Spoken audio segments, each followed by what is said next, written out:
Hi everyone. ఈ కాయలు ఏంటో మీకు తెలుస్తున్నాయా ఫ్రెండ్స్? ఈ కాయల్ని కోకోకోలా కాయలు అంటారు. వీటి గురించి తోటమాల మనకు చాక్లెట్లు చేస్తారు. ఇప్పుడు ఇందులో ఉన్న సీడ్స్ తీసుకెళ్లి వివిధ రకాలైన ఫ్లేవర్లు కలుపుతారా? అది తీసి ఒక మూటలో కడతాం. ఒక మూటలో కట్టి అలా ఉంటాయి లోపల 3 రోజులు 4 రోజులు నిల్వ ఉండిస్తాం. నిల్వ ఉండిచ్చాక అది ఎర్రగా రంగు మారిపోతుంది.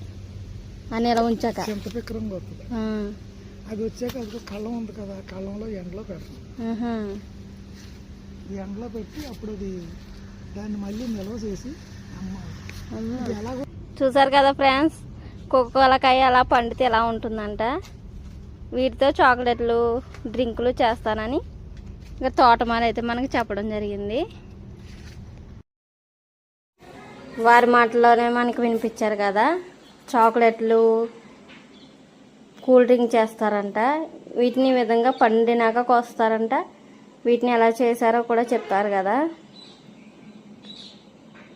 నేనైతే ఈ వీడియో మందపల్లి అయితే తీసాను ఫ్రెండ్స్. ఒక కాయ కోసి నేనైతే ఈ విధంగా కొట్టి చూస్తున్నాను.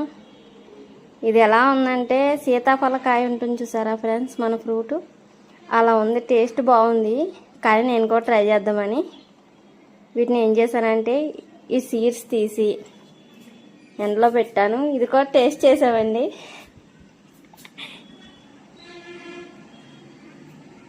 ఈ విధంగా ఎండపోయినాక ఇలా ఉన్నాయండి. వీటిని చాకో పౌడర్ చేసి చూపిస్తాను ఫ్రెండ్స్. బాయ్.